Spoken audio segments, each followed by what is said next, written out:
Everyday life science by সূচনা চ্যানেলে সকল শিক্ষার্থীদের স্বাগত। এখন আমি তোমাদেরকে ক্লাস 11-এর সেমিস্টার 1-এ আসার মতো সম্ভাব্য এমসিকিউ টাইপের প্রশ্নোত্তর নিয়ে হাজির হয়েছি।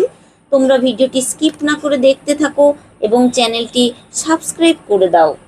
আজকের ক্লাসে আমি তোমাদেরকে লাইকেন্স, ভাইরাস, ভাইরয়েড এবং প্রিয়ন্সের পার্ট 2 থেকে আসার মতো কিছু সম্ভাব্য এমসিকিউ কোয়েশ্চেন নিয়ে হাজির হয়েছি। তাহলে চলো শুরু করা যাক। কোয়েশ্চেন নাম্বার 1, গবাদি পশুর পা ও মুখের ক্ষত সৃষ্টিকারী ভাইরাসের নাম কি? আবারও পড়ছি কোয়েশ্চেনটা, গবাদি পশুর পা ও মুখের ক্ষত সৃষ্টিকারী ভাইরাসের নাম কি? Option A herpes virus, option B influenza virus, option C rhino virus, option D mumps virus. তো গবাদি পশুর পা ও মুখের ক্ষত রোগ সৃষ্টিকারী ভাইরাসের নাম হলো রাইনো ভাইরাস। এটা মনে রাখবে যে রাইনো ভাইরাস গবাদি পশুর পা ও মুখের ক্ষত রোগ সৃষ্টি করে। তাহলে সঠিক আনসারটি হবে অপশান সি। কোয়েশ্চেন নাম্বার 2, তামাক পাতার মোজাইক রোগ সৃষ্টিকারী ভাইরাসটির নাম কি? Option A TMV, option B টি2ফাজ, option B beta yellow virus, option D আলুর এক্স ভাইরাস। তাহলে তামাক পাতার মোজাইক রোগ সৃষ্টিকারী ভাইরাসের নাম কি বলতো? তামাক পাতার মোজাইক রোগ সৃষ্টিকারী ভাইরাসটির নাম হচ্ছে টিএমভি। তাহলে এখানকার সঠিক আনসার হচ্ছে অপশান এ। কোয়েশ্চেন নাম্বার 3, ভাইরাসের গঠনগত দুটি মুখ্য উপাদানের নাম কি? আবারও কোয়েশ্চেনটা পড়ি, ভাইরাসের গঠনগত দুটি মুখ্য উপাদানের নাম কি? অপশান এ ডিএনএ ও আরএনএ, অপশান বি প্রোটিন ও nucleic acid, option C RNA ও এমআরএনএ, অপশান ডি প্রোটিন ও আরএনএ। তো ভাইরাসের গঠনগত দুটি মুখ্য উপাদানের নাম হলো প্রোটিন এবং নিউক্লিক অ্যাসিড। তাহলে সঠিক আনসার হবে option B. Clear? Question number 4, viroid কি? অপশান এ ক্যাপসিডযুক্ত সংক্রমণযোগ্য আরএনএ সমন্বিত ভাইরাস, অপশান বি ক্যাপসিডবিহীন সংক্রমণযোগ্য আরএনএ সমন্বিত ভাইরাস, অপশান সি ক্যাপসিডবিহীন সংক্রমণযোগ্য নগ্ন আরএনএ যুক্ত ভাইরাস, অপশান ডি ক্যাপসিডযুক্ত অসংক্রামক আরএনএ যুক্ত ভাইরাস। তো কোয়েশ্চেনটা বারবার পড়বে যে ভাইরয়েড কি?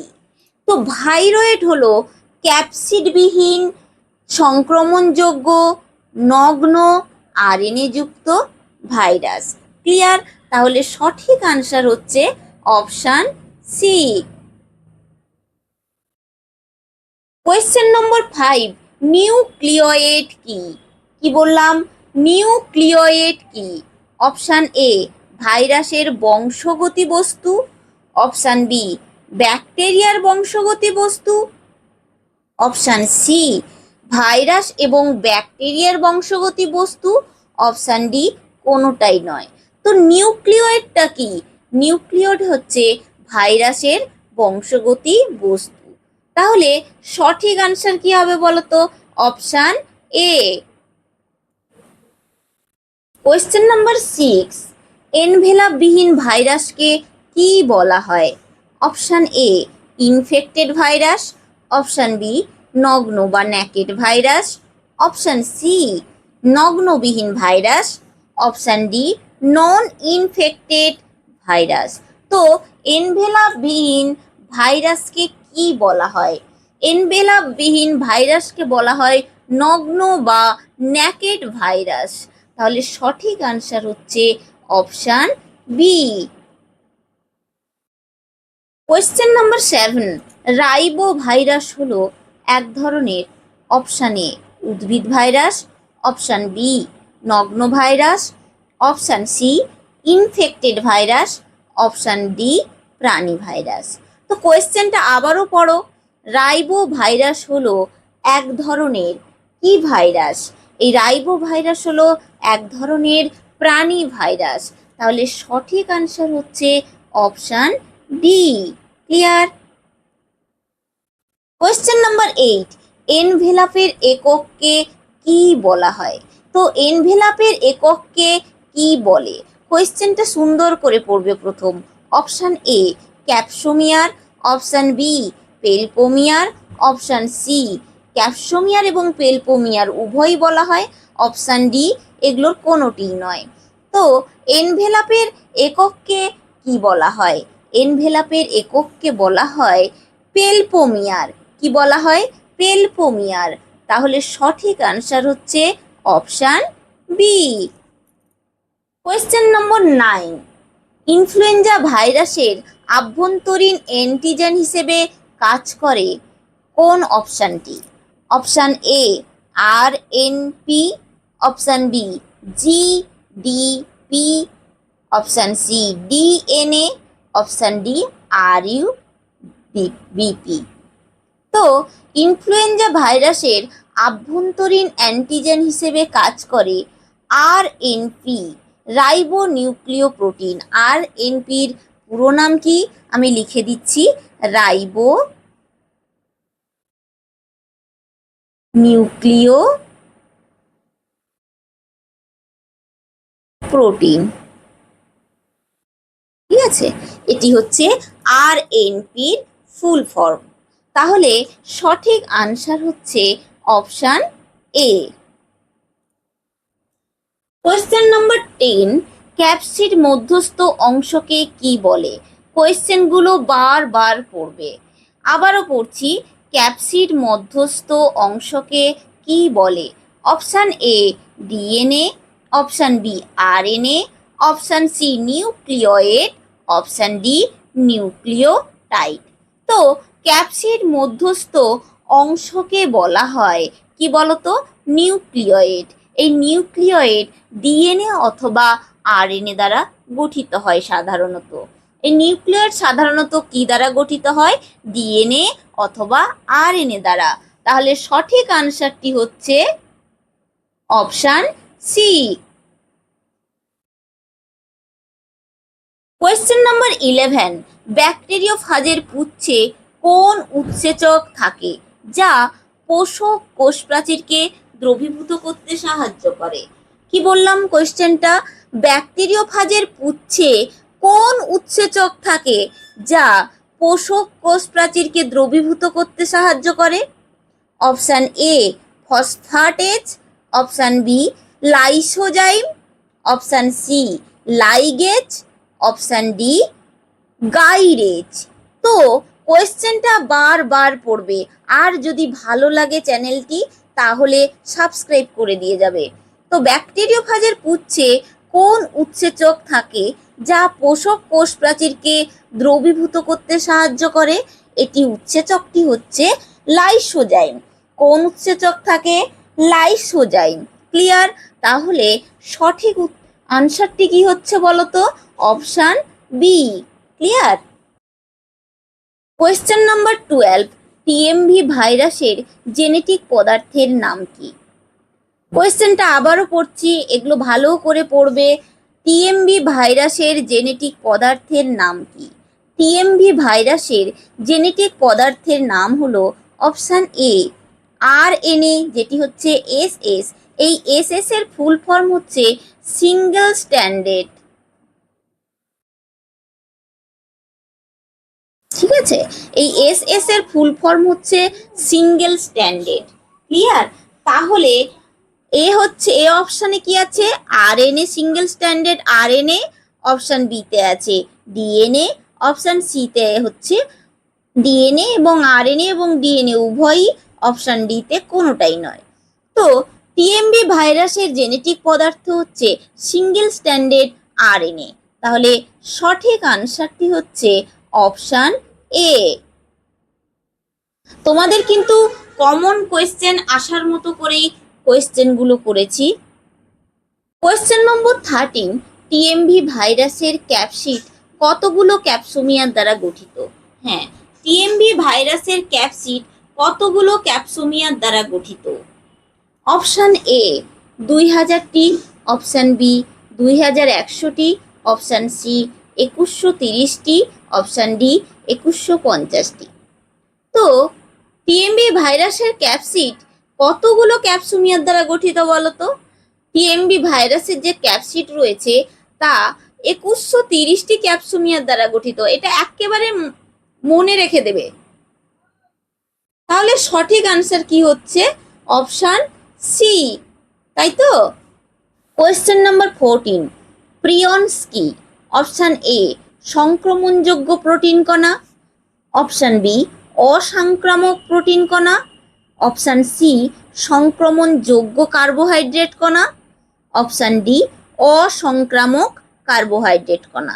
দেখো অপশানগুলো কি সুন্দর একটার সাথে একটা মিলিয়ে মিলিয়ে দিয়েছি, তাই না? তো প্রিয়নস, তো এই প্রিয়নসের মধ্যে লুকিয়ে আছে কোন কথাটি বলতো?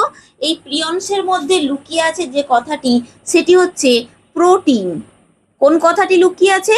সেটি হচ্ছে এই প্রোটিন কথাটি লুকিয়ে আছে। তো প্রিয়নস, তাহলে সংক্রমণযোগ্য প্রোটিন কণাই হচ্ছে প্রিয়নস।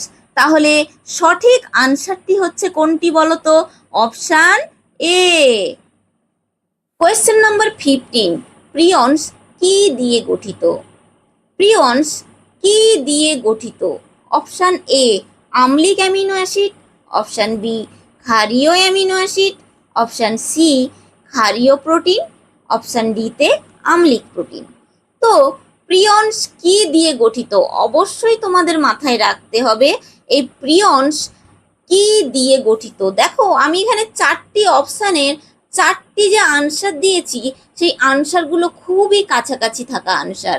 তো এক্ষেত্রে সঠিক আনসারটি কি হবে? সঠিক আনসার হবে অপশান বি। তার মানে প্রিয়নস ক্ষারীয় অ্যামিনো অ্যাসিড দ্বারা গঠিত। কি দ্বারা গঠিত? ক্ষারীয় অ্যামিনো অ্যাসিড দ্বারা গঠিত। সেক্ষেত্রে সঠিক আনসারটি হবে option B. Question number 16, prophage কি? আবারও পড়ছি কোয়েশ্চেনটা, প্রোফাজ কি? অপশান এ কেবলমাত্র ব্যাকটেরিয়া অর্থাৎ পোষক ডিএনএ, অপশান বি কেবলমাত্র virus DNA, option C virus ডিএনএর সঙ্গে পোষক ডিএনএর সংযুক্তি, অপশান ডি কোনোটাই নয়। তো প্রোফাজ কি? প্রোফাজ হচ্ছে ভাইরাস ডিএনএর সঙ্গে পোষক ডিএনএর সংযুক্তি। দেখো যদি এটি পোষক ডিএনএ হয় তাহলে এটি হচ্ছে ভাইরাস ডিএনএ, তাহলে এটি হচ্ছে পোষক ডিএনএ আর এটি হচ্ছে ভাইরাস ডিএনএ। ক্লিয়ার? তো এটি হচ্ছে প্রোফাজ। ক্লিয়ার? তাহলে সঠিক আনসার কি হবে বলতো? সঠিক আনসারটি হবে option C. Clear? Question number 17, lytic চক্র দেখা যায়। কি চক্র বললাম? লাইটিক চক্র। এটি দেখা যায় অপশান এ ল্যামডা ফাজে, অপশান বি ইনফ্লুয়েঞ্জা ভাইরাসে, অপশান সি টি সিরিজভুক্ত ফাজে, অপশান ডি সব কয়টি। তো লাইটিক চক্র দেখা যায় কার ক্ষেত্রে? এই লাইটিক চক্র যা দেখা যায় টি সিরিজভুক্ত ফাজের ক্ষেত্রে। এটা তোমরা ভালোভাবে মনে রাখবে যে টি সিরিজভুক্ত ফাজে লাইটিক চক্রটা দেখা যায়। তাহলে সঠিক আনসারটি হচ্ছে কি বলতো? কোন অপশান হবে? Option C. Question number 18, lysogenic চক্র দেখা যায় কার ক্ষেত্রে? লাইসোজেনিক চক্র দেখা যায় অপশান এ টি সিরিজভুক্ত ফাজে, অপশান বি ল্যামডা ফাজে, অপশান সি টি এমভি ভাইরাসে, অপশান ডি সব কয়টি। তো লাইসোজেনিক চক্র দেখা যায় ল্যামডা ফাজে। তার মানে এটা ভালোভাবে মনে রাখবে যে ল্যামডা ফাজে দেখা যায় লাইসোজেনিক চক্র। তাহলে সঠিক আনসারটি হবে option B. Question number 19, prophage ভাইরাসে কি ধরনের জীবনচক্র পরিলক্ষিত হয়? কি বললাম? প্রোফাজ ভাইরাসের কি ধরনের জীবনচক্র পরিলক্ষিত হয়? হ্যাঁ, অবশ্যই মনে রাখতে হবে। আমি একটু আগেই দেখিয়েছি, দেখো প্রোফাজটা কি। প্রোফাজটা দেখিয়েছি ভাইরাস ডিএনএর সাথে ব্যাকটেরিয়ার ডিএনএ অর্থাৎ পোষক ডিএনএর সাথে ভাইরাস ডিএনএর সংযুক্তি হচ্ছে প্রোফাজ। তো এই প্রোফাজ কোন ধরনের জীবনচক্রে পরিলক্ষিত হয়? এই প্রোফাজ পরিলক্ষিত হয় লাইসোজেনিক চক্রে। এই লাইসোজেনিক চক্রে প্রোফাজ পরিলক্ষিত হয়।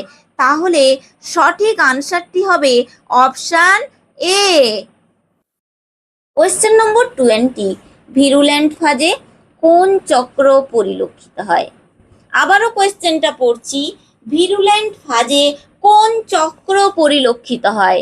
Option A lysogenic strain, option B lysogenic চক্র, অপশান সি লাইটিক চক্র, অপশান ডি কোনোটাই নয়।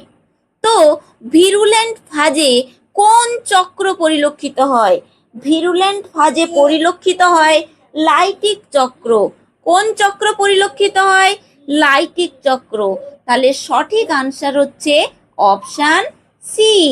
কোয়েশ্চেন নম্বর 21, টেম্পারেট ফাজে কোন চক্র পরিলক্ষিত হয়? তো টেম্পারেট ফাজে যে চক্রটি পরিলক্ষিত হয় সেটি হচ্ছে অপশান এ লাইটিক চক্র, option B lytic strain, option C lysogenic চক্র, অপশান ডি লাইসোজেনিক স্ট্রেন। তো টেম্পারেট ফাজে যে চক্রটি পরিলক্ষিত হয় সেটি হচ্ছে লাইসোজেনিক চক্র। কি পরিলক্ষিত হয়? লাইসোজেনিক চক্র। তাহলে সঠিক আনসারটি হচ্ছে option C. Clear? Question number 22, reverse transcription পরিলক্ষিত হয় কার ক্ষেত্রে? Option A virion, option B prions, option C virus, option D viroid. তো রিভার্স ট্রান্সক্রিপশন পরিলক্ষিত হয় কার ক্ষেত্রে বলতো? ভাইরয়েডের ক্ষেত্রে। কেবলমাত্র ভাইরয়েডের ক্ষেত্রেই রিভার্স ট্রান্সক্রিপশন পরিলক্ষিত হয়। এই রিভার্স ট্রান্সক্রিপশনটা কি? রিভার্স ট্রান্সক্রিপশন হচ্ছে ডিএনএ থেকে আরএনএ সংশ্লেষ এবং আরএনএ থেকে পুনরায় ডিএনএ সংশ্লেষ পদ্ধতিটাই হচ্ছে রিভার্স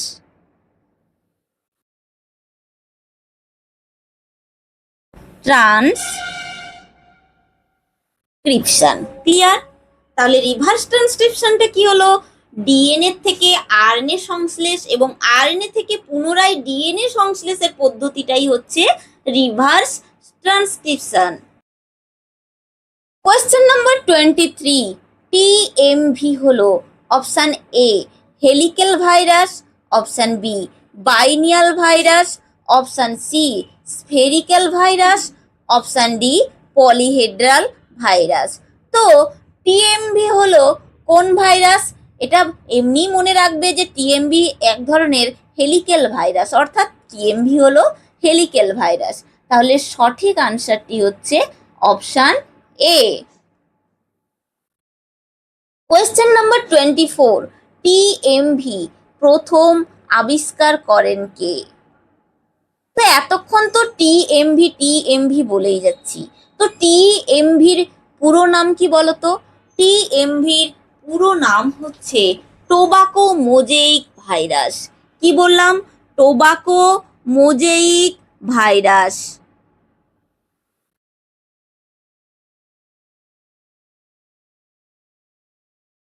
টিএমভির ফুল ফর্ম হচ্ছে টোবাকো মোজেইক ভাইরাস।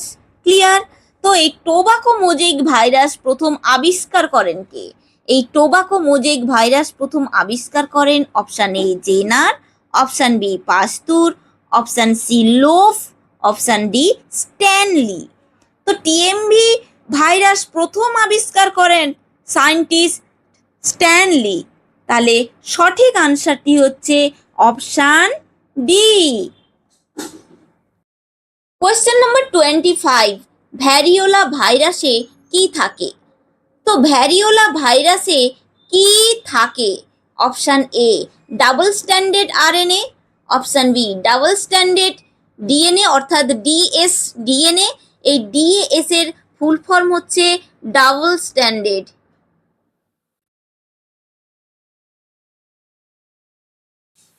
ক্লিয়ার? এটা হচ্ছে ডিএস এর ফুল ফর্ম। অপশান সি এসএসআরএনএ, এই এসএস এর ফুল ফর্ম হচ্ছে সিঙ্গেল স্ট্যান্ডার্ড। কি বললাম?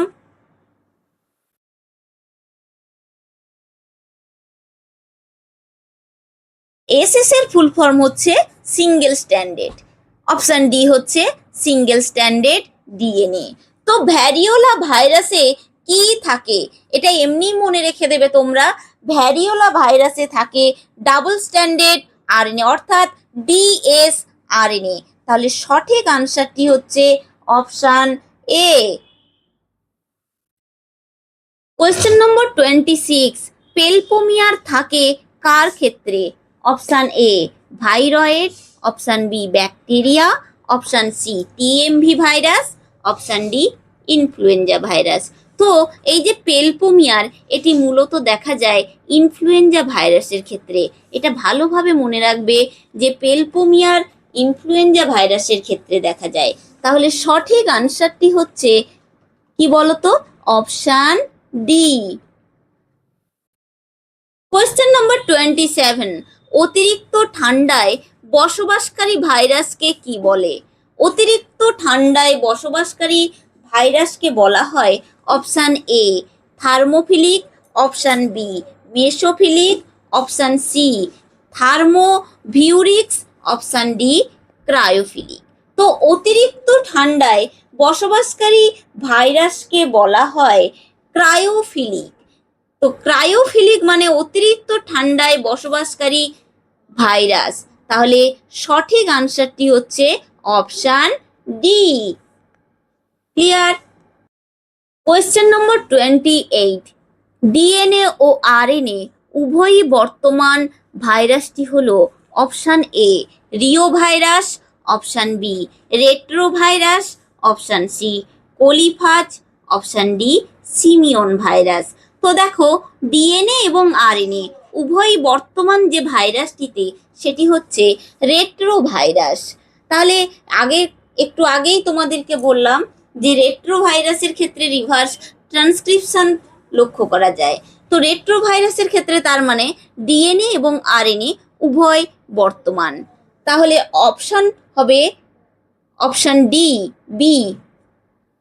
তাহলে আনসার হবে option B. Question number 29, retro ভাইরাসের উদাহরণ হলো option A HIV, option B HIV, option C rabies, option D সবকয়টি। তো রেট্রো ভাইরাসের উদাহরণ হচ্ছে এইচআইভি। ক্লিয়ার? তাহলে সঠিক আনসার হবে অপশান বি। এবারে সব শেষ কোয়েশ্চেনে আসছি, কোয়েশ্চেন নম্বর 30, ইনফ্লুয়েঞ্জা ভাইরাসে বর্তমান হিমাগ্লুটিনিন প্রোটিন কিসে সহায়তা করে? তো ইনফ্লুয়েঞ্জা ভাইরাসে বর্তমান হিমাগ্লুটিনিন প্রোটিন কিসে সহায়তা করে বলতো?